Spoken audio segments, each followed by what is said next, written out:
In a quiet corner of ancient Greece, a boy sat with restless eyes and untamed ambition. He was no ordinary child, he was. Alexander of Macedon, heir to a king and destined for greatness.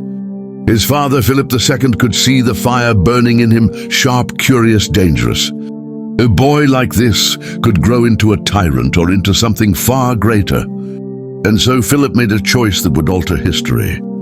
He sought out not a general, not a soldier, but a philosopher, a man whose mind had been sharpened in the halls of Plato's academy, whose curiosity stretched from the stars above to the creatures crawling in the dirt. His name was Aristotle, and in that fateful meeting between a philosopher who sought truth and a boy who sought the world, two destinies became intertwined. One, the teacher, would leave behind books, logic, and the very foundations of Western thought. The other, the student, would march across continents and etch his name into legend as Alexander the Great. This is the story of how wisdom and ambition met beneath the same roof, of how a philosopher tried to mold a king, and how a king in turn tested the limits of philosophy. It is a story not only of knowledge but of power, not only of teaching but of destiny. Welcome to the tale of Aristotle, teacher of kings. If you haven't subscribed yet, make sure to hit that subscribe button. Welcome to the Old World Files, history where we uncover hidden stories and explore the mysteries of history like never before. Don't miss out, subscribe now and join our journey through the past. Let's start the story. The story of Aristotle begins not in Athens, not in the marble streets of philosophy's golden city, but in a small coastal town in northern Greece called Stagira. It was here in 384 BCE that a boy was born who would grow into one of the greatest minds the world has ever known. His father, Nicomachus, was no ordinary man. He was a physician to the king of Macedon, a healer whose work tied him to the court and its rulers. From the beginning, young Aristotle's life was intertwined with medicine, observation, and the discipline of searching for causes. Unlike other children who grew up listening to tales of heroes, Aristotle grew up surrounded by remedies, diagnoses, and the mysteries of the human body. Knowledge was not abstract to him, it was survival. But tragedy struck early. Aristotle's parents both died when he was still a boy, leaving him orphaned. In the care of a guardian, he grew into a thoughtful, curious young man, restless and hungry for answers. At 17, he made the journey south to Athens, the intellectual heart of Greece. There beyond the city walls lay the famed Academy of Plato, a place where the greatest minds of the age wrestled with questions of truth, morality, and the very fabric of reality. For the next 20 years, Aristotle lived and breathed philosophy. He listened to Plato, the master who believed that beyond the world, we see lies a realm of perfect forms, unchanging, eternal, the blueprint of all reality. Aristotle admired his teacher, but deep inside he was uneasy. He was not satisfied with abstract ideals alone. Where Plato looked upward toward perfection, Aristotle looked outward and downward at the soil, the plants, the animals, the stars. He was not content to imagine, he wanted to observe, to dissect, to catalogue. And so, even as he learned, he began to question. What is truth if it cannot be seen, touched, measured? Why chase perfect forms when the living world around us holds its own mysteries? These questions set him apart from his master. While Plato believed knowledge was found by turning away from the senses, Aristotle believed the senses were the key to knowledge. A seed planted in the earth could tell us more about life than any imagined perfection. When Plato died, Aristotle left Athens, embarking on a journey across the Aegean. He lived in Asia, minor at the court of Hermias of Atarneus, where he married Hermias' niece. On the island of Lesbos, he walked the shorelines, studying fish and shells, carefully noting the behavior of animals. He became, in essence, one of the first true scientists, gathering facts, classifying them, seeking patterns. His notebooks filled with observations about biology, astronomy, politics, poetry, and logic. He was building not one discipline, but a way of thinking that could explain everything. By the time King Philip II of Macedon came calling, Aristotle was no longer just a philosopher. He was a man of boundless curiosity, a seeker of knowledge who believed that the world could be understood if only one looked closely enough. He had studied under the greatest philosopher in Athens, traveled across the Greek world, and assembled an ocean of knowledge within his mind. But destiny was about to place before him a challenge unlike any scroll, any experiment, any debate. Philip did not want Aristotle to teach in the academy or write books of theory. He wanted him to shape a boy, a prince of Macedon, fierce and brilliant. A boy who would soon carry the weight of empires on his shoulders. The philosopher from Stagira, orphaned in youth, tempered in Athens, and sharpened by years of wandering inquiry, was about to step into a new role, teacher of king. The year was 343 BCE. Macedonia stood strong under the iron will of King Philip II, a man who had united the fractious Greek city-states under his banner. In the palace at Pella, though, Philip's eyes were set on something even greater. His son, Alexander, was only 13, yet already the restless fire in him was unmistakable. He rode horses other men feared, spoke with a confidence beyond his years, and argued with tutors who dared to challenge him. Philip saw both promise and peril. The boy could become the greatest ruler Greece had ever known, or its ruin.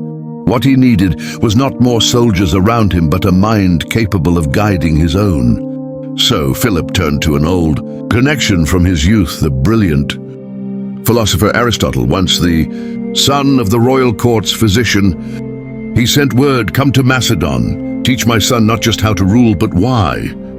The philosopher agreed. After years in Athens and his travels across the Aegean, Aristotle returned to his homeland, stepping once more onto the soil of Macedon, not as a common scholar, but as mentor to the future. Philip built a sanctuary for this education, far from the noise and intrigue of court politics, a quiet grove at Mieza surrounded by hills, cypress trees, and flowing streams. It was a place of learning and calm where Alexander and a circle of young nobles would be shaped into the minds and leaders of a new generation. The Temple of the Nymphs became their classroom, the open sky their ceiling. Here philosophy met destiny. Aristotle began with what Alexander loved most, stories. He placed before the prince a beautifully bound copy of Homer's Iliad and read aloud the tale of Achilles, the warrior who sought eternal glory. The boy's eyes burned with fascination.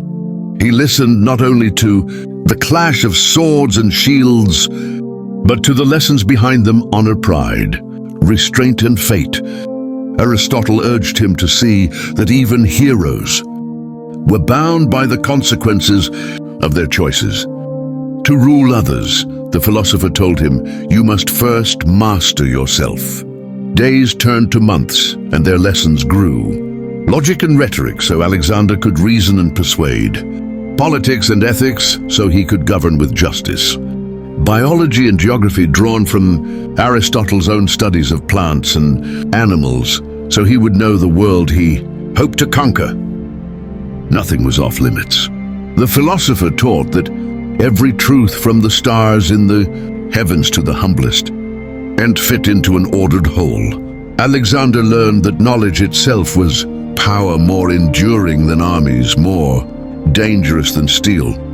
Yet their relationship was not merely teacher and student.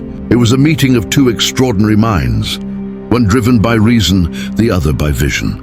Aristotle saw in Alexander a rare combination of discipline and daring. The boy memorized entire passages of Homer, recited debates, and questioned everything. But with that brilliance came impatience. He challenged Aristotle, constantly arguing over destiny, virtue, and fate.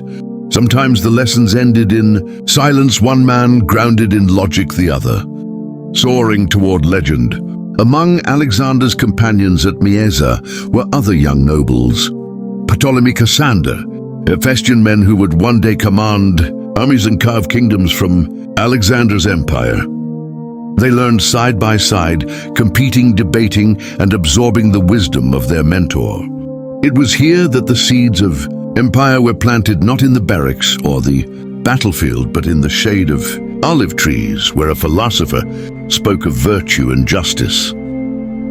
Aristotle taught that all men seek happiness, but that true happiness, eudaimonia, comes from living in accordance with reason and virtue.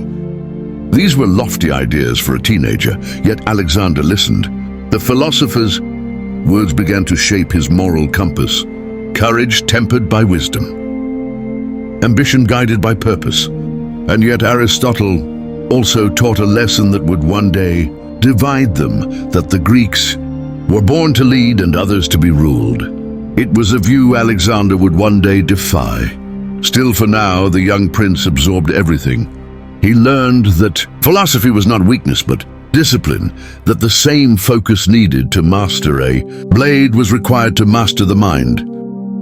In every discussion of ethics, he saw the reflection of command. In every study of nature, he glimpsed the complexity of rule. The lessons at Mieza were no mere education, they were preparation for destiny. When the sun set over the hills and the cicadas sang in the warm Macedonian air, Aristotle would dismiss his students and Alexander would linger. He'd ask questions that revealed the stirrings of empire. What lies beyond Persia? Could the known world truly end at the ocean? And if it does, what lies beyond that? Aristotle smiled at the curiosity, perhaps unaware that these questions were not idle dreams, they were plans. For in the heart of the young prince, knowledge and ambition were merging into something unstoppable. The philosopher had awakened the mind of the conqueror. Soon, the lessons at Mieza would end, and Alexander would step onto a larger stage. The world awaited him, the boy. Shaped by wisdom, the prince taught by the greatest mind of Greece. And as he left that quiet sanctuary, he carried with him not just books and scrolls, but the foundation of thought that would guide him through conquest, power, and legend. The philosopher from Stagira had done his part. The rest would be up to the boy who would be king. The days at Mieza stretched into years, and as Alexander grew, so too did his hunger, not only for glory but for understanding. Aristotle had ignited in him something far more potent than ambition, curiosity. The boy who once dreamed of heroic battles now wanted to know the laws that governed the heavens, the reasons behind human behavior, the secrets that made empires rise and fall.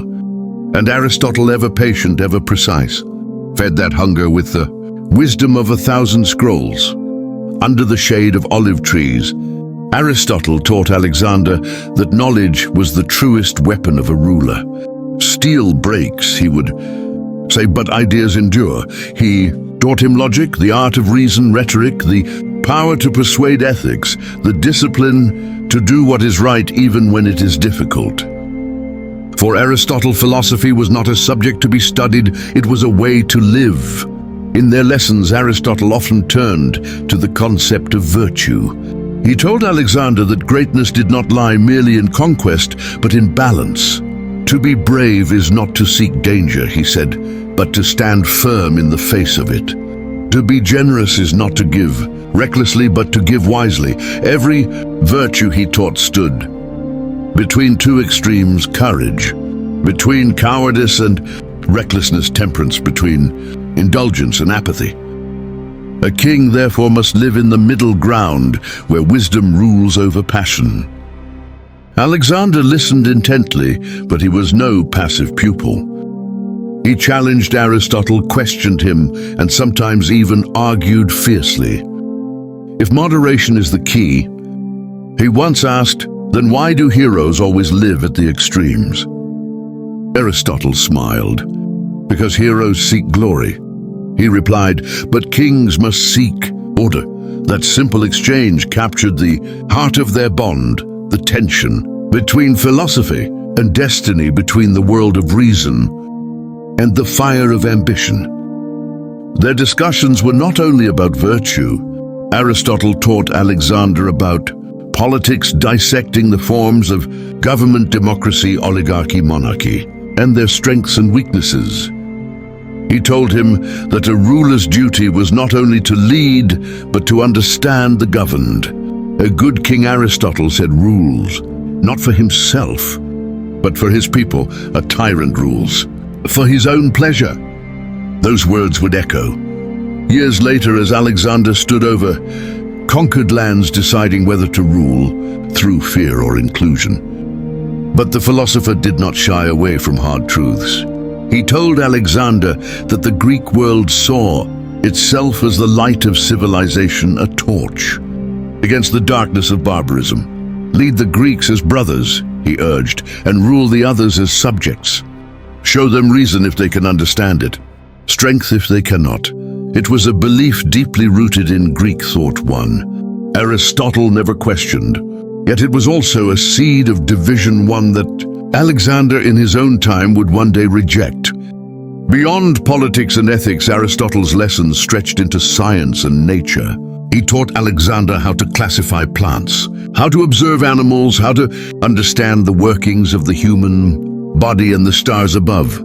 Together, they studied the movement of the planets, the patterns of weather, and the laws of cause and effect. Aristotle wanted his pupil to see the world not as chaos, but as a system, one governed by logic and reason. Alexander absorbed it all. To him, philosophy was not dry study, it was fuel. Each new idea gave shape to his growing vision, a world united under his rule, guided by wisdom and knowledge. Aristotle's teachings became his compass, pointing him toward a destiny far greater than Macedon. In quieter moments, they spoke of fate and destiny. Is greatness chosen or earned? Alexander once asked. Aristotle paused before answering. Fate gives the opportunity, he said, but character decides what you do with it. Alexander's eyes gleamed. Then I will make my own fate, he replied. As the lessons continued, Aristotle began to see that this student was unlike any he had ever taught. Alexander possessed not only intelligence, but an unshakable will, a mind that would not rest until it had conquered every mystery before it. There was admiration, even affection between them. Yet there was also unease. Aristotle had shaped Alexander's mind, but he could sense that his student's ambition might one day outgrow the boundaries of philosophy. Still, he continued to teach about virtue, power, the nature of justice, and the responsibilities of leadership. He showed Alexander that the world was a web of cause and consequence, that knowledge without wisdom was as dangerous as a sword in reckless hands. But Aristotle was also a realist. He knew that philosophy could guide a ruler, it could not restrain him. And so the teacher watched as the prince's intellect sharpened, as his curiosity deepened, as his eyes turned beyond the horizon of Macedon. The lessons of Mirza were nearing their end. Soon the boy would become a man, and the student would become a king. In that final summer of study, Aristotle looked at Alexander and saw not the wide-eyed pupil he had first met, but something else, something vast, brilliant, and untamable. He had taught him reason, but in that reason he saw the spark of destiny, a destiny that would one day consume empires. When Alexander finally departed Mieza, he left not as a mere prince, but as a man armed with both knowledge and purpose. In his heart, he carried Aristotle's teachings that virtue is strength, that wisdom is power, and that greatness demands both. But beneath those lessons, another fire burned, the desire to test philosophy against the real world. For now, the boy who would be king had become the philosopher's proudest creation. Soon, however, he would test his teacher's wisdom, not in words, but in war. The year was 336 BCE. Macedonia trembled with both triumph and tragedy. King Philip II, the unifier of Greece, and father to the brilliant young Alexander, was struck down. Assassinated at a wedding, his blood, staining the stones of Aegae, whispers filled the halls of the palace. Plots, betrayal, ambition, and amid the chaos, one man stepped forward to seize the crown. Alexander, now barely 20, ascended the throne. The boy who once studied under the olive trees at Mysa was gone. In his place stood a man shaped by both philosophy and fire. The world watched to see whether this scholar warrior could command an empire or fall to the same blades that felled his father. From afar, Aristotle watched too. His former pupil, now king, was no longer the eager listener who debated virtue and logic. He was a ruler and a conqueror. Aristotle hoped that the lessons of wisdom, moderation, and justice had taken root in Alexander's heart. Yet deep down, the philosopher knew that power tests all teachings. Alexander's reign began with bold action. He crushed rebellions in Thebes and Greece, reminding the world that Macedon's power remained absolute. But even as his armies marched, he carried something else into battle: Aristotle's teachings. His strategies were built not only on courage, but on reason. His diplomacy was sharpened by rhetoric. His rule, at least at first, reflected the philosopher's influence, swift, decisive, yet thoughtful. When Alexander set his sights eastward toward Persia, the vast empire that had loomed over Greece for centuries, he invoked not only vengeance, but vision. He told his men that they would bring unity to the world, that they would spread Hellenic wisdom across distant lands. It was a mission born from Aristotle's very lessons, the idea that Greece stood as the light of civilization. Aristotle, however, was cautious. He admired the ambition, but feared the arrogance. But it is not enough to conquer lands.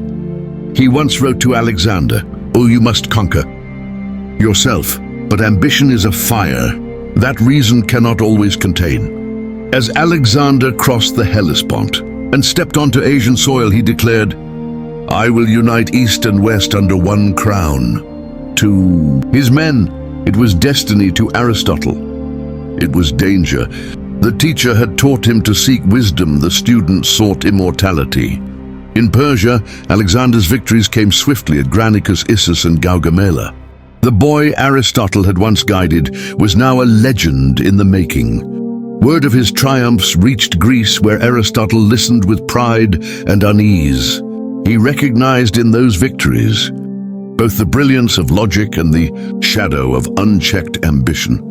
Aristotle had taught Alexander to think beyond war, to rule with justice, to respect reason. But Alexander, standing among the ruins of Persia, began to believe that he himself was reason.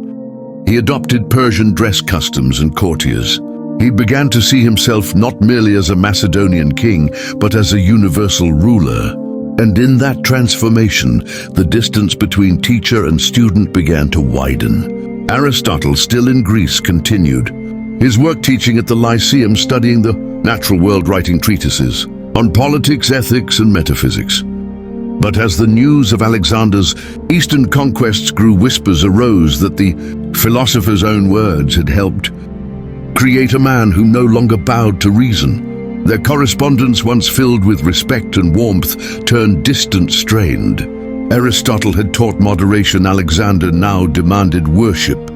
The philosopher had said that a man should seek to live in harmony with nature. Alexander sought to bend nature to his will. The teacher had warned of hubris, the fatal pride that destroys even heroes. And Alexander, in his glory, seemed deaf to it. The final fracture came when Callisthenes, Aristotle's own nephew and one of Alexander's historians, openly criticized the king's demand for divine honors.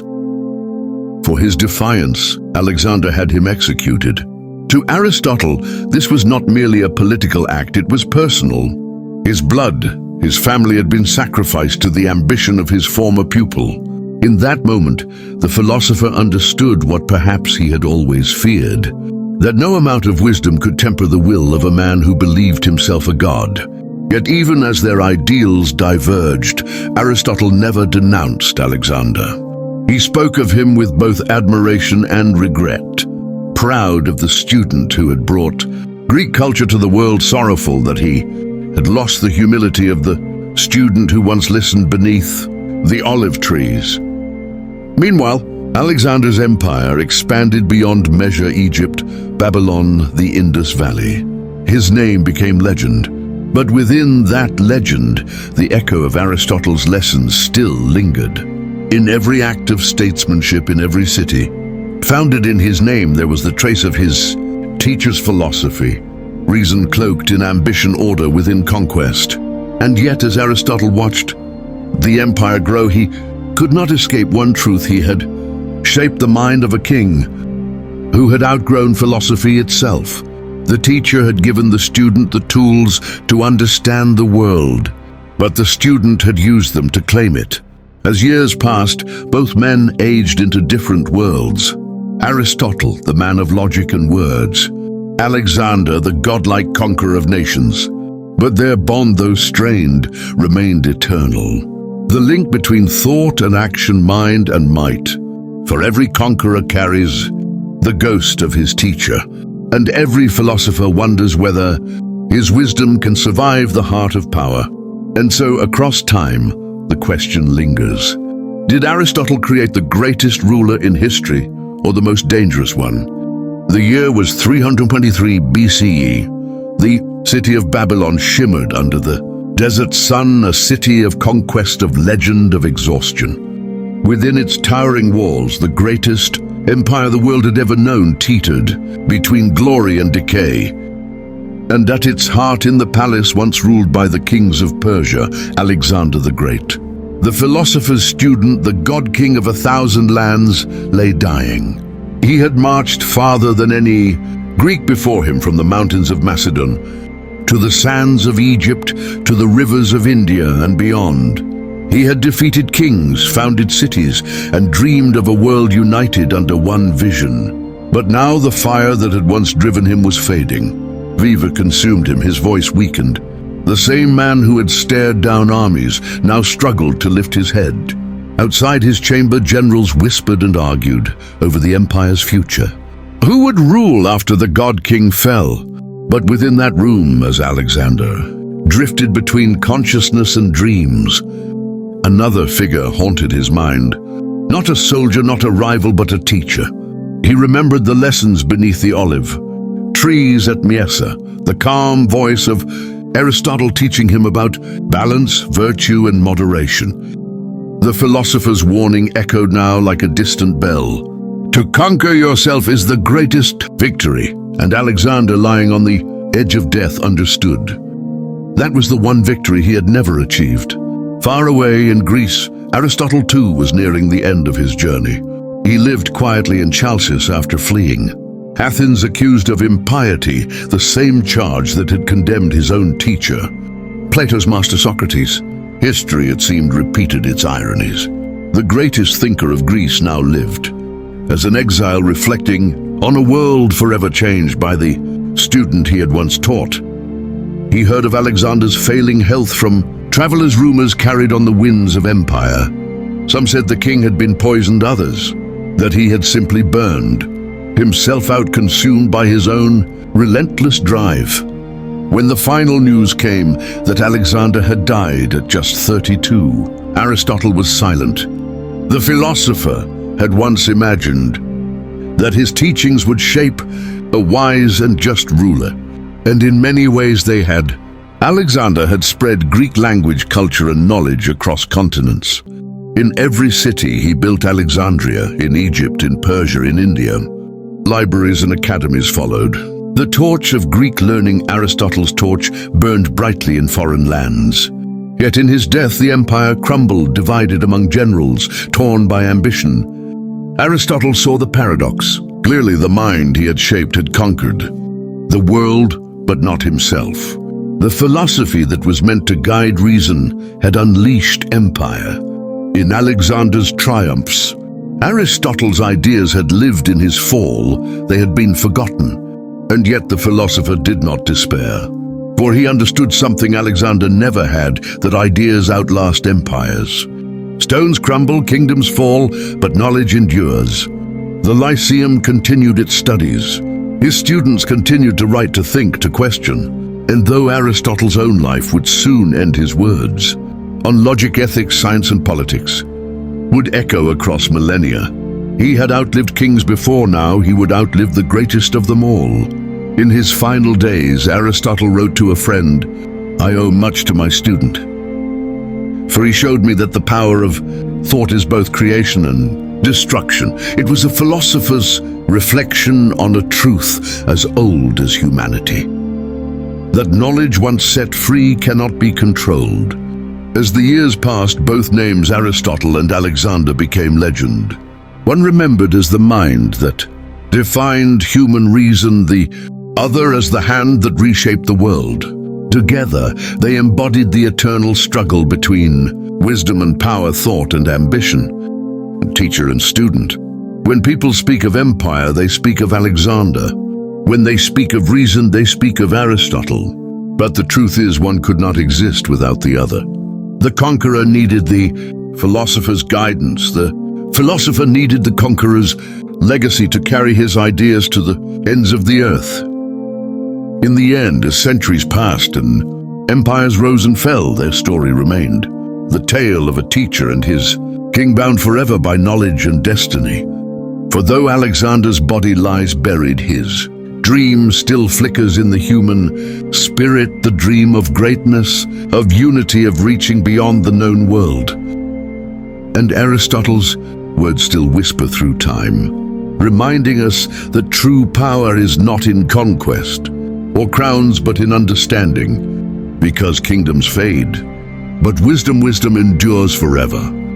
As the centuries drifted by, the dust of empires settled and the marble statues of kings cracked and fell, yet two names still stand unbroken against the march of time. Aristotle and Alexander, the teacher and the student, the mind and the sword. Their story is not just one of philosophy and conquest, it is the eternal dance between wisdom and power, between the pen and the crown. Aristotle dreamed of reason shaping the world, Alexander dreamed of ruling it. And though they walked different paths, each carried the other's legacy within him. Even now their shadows stretch across history. We study Aristotle when we seek truth. We remember Alexander when we speak of greatness. One conquered the world through ideas, the other through will. But perhaps the greatest lesson they left us is this, that knowledge without virtue is dangerous, and power without wisdom is doomed.